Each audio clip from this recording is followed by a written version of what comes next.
Why do they smear? Especially poop. What the heck?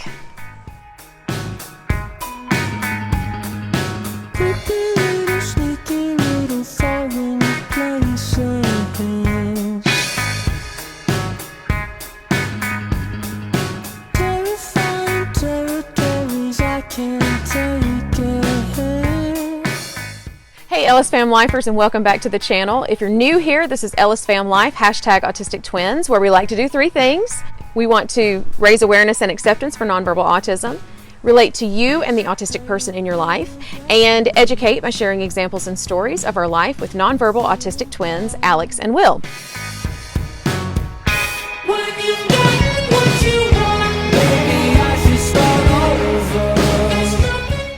Okay. I know that a lot of y'all have dealt with this. Why do they poop smear? Or smear anything for that matter? I don't know what it is about autistic children, but they love to play in their own poop and smear it. And it is the most disgusting thing. And I kind of think about it in terms of like how autistic children don't necessarily feel pain or experience pain the same way neurotypical people do. As in, why don't you just spank your child? Well, my child doesn't feel pain and is not afraid of a spanking. So it's kind of pointless. Plus, spankings are kind of hard to do anyway for a child that doesn't compute neurotypically. But I feel like poop smearing is the same way. Like, my kids don't experience pain the way neurotypical kids do. And so things that would normally hurt, like falling down or any kind of situation where they get hurt, they may be startled, or they may like it may, if it's accompanied by a loud noise, that might hurt. Like the noise itself might hurt, but the actual pain of a situation doesn't really hurt. And so I kind of feel like poop smearing is the same way. Like, the smell doesn't bother them, and the feeling of being dirty does not bother them. They don't care. And so throughout our whole time of having them, their whole 5-year-old existence, they have both at one time or another smeared poop, and it comes in cycles and or phases. So for a while it's been Will, and then sometimes it'll switch over to Alex, and then sometimes it'll be both of them, and there's no rhyme or reason. And you know, we can try all day long to help them go potty, but there is absolutely no going potty right now. They're they're still foggy. They still got the autism fog, and they don't even think about going potty. But as soon as they've pooped, they will 100% reach down in there and grab it and start smearing it before you can even catch them. We tried onesies, the little one-piece outfits where it looks like a little swimsuit or something, you know, that you usually put on babies underneath their clothes. But they wiggle out of those really easy because mostly they're cotton and stretchable. And so Frankie decided, well, let's try the little sleepers where it has the little feet, the little plastic type stuff on the bottom of the feet, and you know, you zip the whole thing up and then latch it at the neck. And so we bought 3 of those on Amazon, like size 5 sleepers. And now what we do as soon as they get off the bus is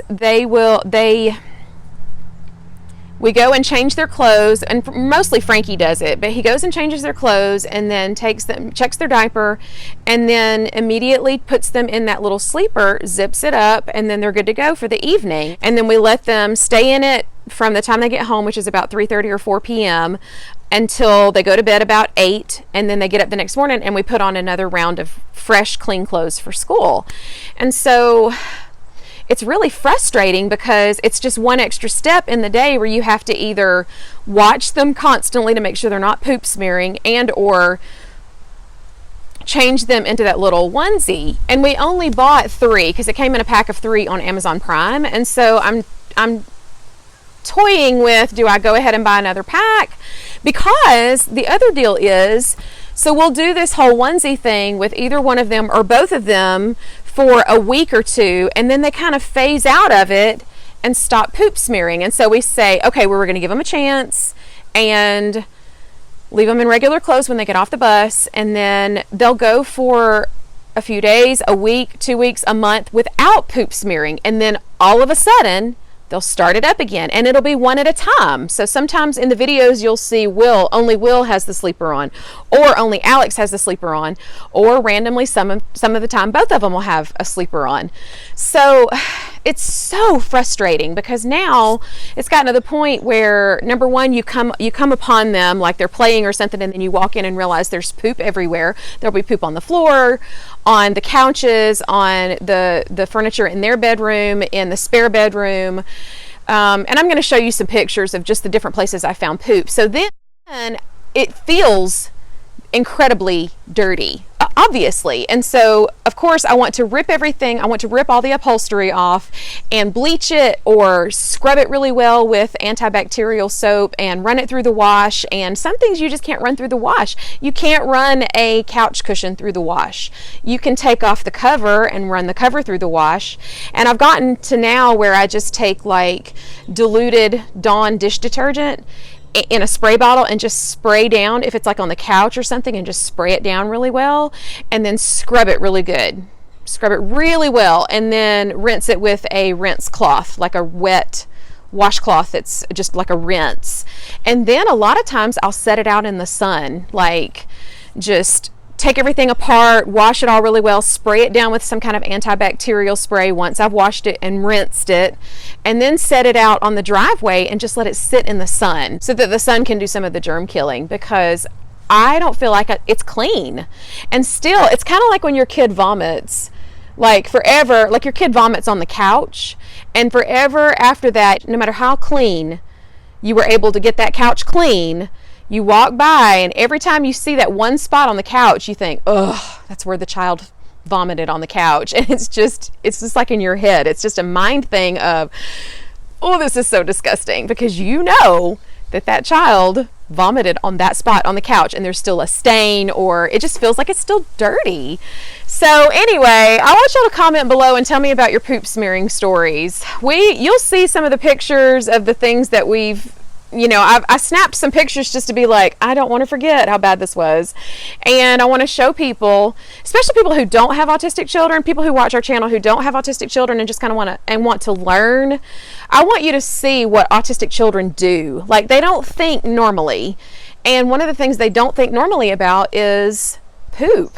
They will play in it and smear it, and it's just disgusting. And it's so frustrating as the parent or caregiver, because we have to clean it up.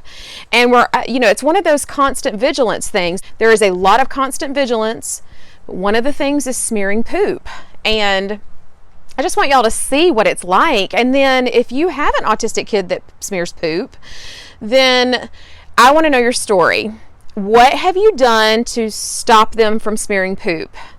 And what kind of ideas do you have? And have you come upon any good ideas? And have you tried the onesie yet? And what else is there? I don't even know. And Frankie came up with the whole sleeper onesie thing. So my 18-year-old, so he's a pretty bright kid. And he's so helpful. But anyway, tell me your story below. I'd like to know. Check out this video and see where all our poop has wound up. Y'all enjoy.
All right, friends, thank you so much for watching our poop smearing video. If you liked this video, be sure to give me a thumbs up. If you haven't already, consider subscribing to the channel. Ring the bell for notifications. If you know of someone who is dealing with poop smearing and they have not seen our video yet, or they just need to connect with someone in the autism world, then share this video, share our channel, get our message out there. And most importantly, leave me a comment below if you've had this situation happen before and what you have done about it. Any great ideas, and I'd love to hear them. So many good shout outs today. I love hearing from TBABTMC.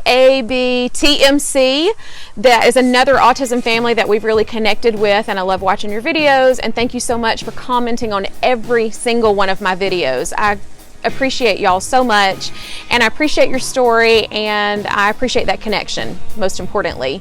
I love hearing from Jill, Cynthia, Katie Parent, goodness, all the other channels that watch us, Ashley, Laura, all of my mom friends who have connected with me on Facebook.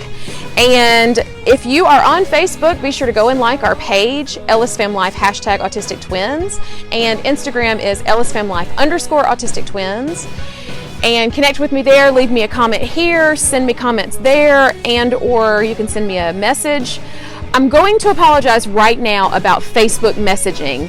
If I am not friends with you on Facebook, it is a little bit more difficult for me to see messages because the twins have their own page, but it's kind of set up like a business page, and I can still see messages, but the notifications are set up weird, and I don't really know how to explain it except that it's a little bit harder to see it, and I don't always see it as soon as you've messaged me, and sometimes it might take me a week and I'm like, oh my goodness, the notifications pop up, or I remember to go and check. So if you message me on Facebook and I'm not friends with you on Facebook, it's okay. It just might take me a minute to find it. So be patient with me, and it's really helpful if you go and comment on my Facebook page, as in the twins' page. So Facebook's is EllisFamLife #autistictwins, and you could even leave me a comment and say, hey, I sent you a message. That would be very helpful, because right now Facebook does not have a great setup for figuring out how to see messages through the twins' Facebook page. So just be patient with me, and if you really need to get a hold of me, just make sure you go to EllisFamLife #autistictwins Facebook page and comment under one of the posts and just say, hey, I sent you a Facebook message. I get those notifications. If you comment, I get a notification immediately, and it comes through my Facebook. So hopefully that can kind of clear up, because there's a couple people that I went back and realized we never finished that conversation, and I realized they had messaged me back like 2 weeks before, and I missed it, and it was something that was kind of time expedient. We were talking about kilograms and weight and CBD and all of that, and I realized I completely missed it for 2 weeks, and I feel terrible because I want to answer back a little bit more frequently. The other thing that's kind of frustrating about YouTube is that when you're a content creator, you have the regular YouTube app where you can watch videos and that kind of thing, like any normal person who wants to just watch YouTube. But there's also a YouTube Studio app, and for some reason, I don't know why, some comments come through YouTube Studio app and some of them show up through my regular YouTube app. So if you comment, especially, it seems like it's more when people comment through like, let's say you've been reading a comment string where somebody else asked a question on one of my videos, and then I answered, and then they answered, and then we just kept a conversation going, and you happen to pull up that conversation string and read all the way down, and then you post a comment or a reply on that string, it seems like it will only go back to the YouTube app. So that's a little bit harder to find, because that app, that's just the regular YouTube app, and any channel that I've followed or any of my personal stuff, it shows up on my notifications. And so I just have to scroll. Like, let's say I'm following about 30 different channels. Every single one of those channels might post 1 time a week, twice a week, 3 times a week. So I'm getting 5 million notifications about channels that I follow that have posted new content. Well, then interspersed with that, I'll see, oh, so-and-so left me a comment, but it was because it was on a string, a conversation string underneath an already underneath a current comment. And so they get lost. And so I apologize now. I think I've lost some comments in the string because I'm losing them on YouTube's app. So, but then on the other hand, my YouTube Studio app, it will send me, like, if you start a new comment right underneath a video, let's say I post a brand new video on Saturday morning and about 3 or 4 people usually immediately will comment on the video. I always see those through the YouTube app. I always see those through the YouTube Studio app. So that's the content creator app. But I don't see those on the YouTube app, on the regular YouTube app. So it's kind of confusing. So I apologize now if I have missed your comment somewhere in that confusion. It's because my notifications come from 2 different YouTube apps and they're not reconciled at all. And it's very frustrating because I'll go back through just randomly kind of peeking through my videos to make sure I've caught up on everything. And it'll be like a month later and I've missed comments because I missed them from one end or the other. And so it's just kind of a bad setup through YouTube. It's something that they'll probably update or fix at some point in the future. But for right now, if I'm missing a comment from you and I haven't replied, it's because I didn't see it and it might have gone another month or 2 before I've seen it. So anyway, with all of that being said, if you left a comment and you're like, why didn't she answer? Go back and find a more current video. Like, let's say find a video that I just posted in the last week or 2 and comment again and ask me your question or whatever. And then hopefully I can kind of meet up with you and we'll figure out what the answer was. And I can answer without losing your question completely, because I really like to answer all of my questions and comments on all of my videos. So anyway, all of that to say, shout out to everyone who has ever commented on any of my videos. Thank you so much for doing that. And I will always try to go back and comment and reply to every single one as much as is humanly possible and as much as they don't get lost in the 2 YouTube apps. So anyway, thank you all for watching. Like, share, comment, subscribe, ring the bell. And as always, I look forward to next time.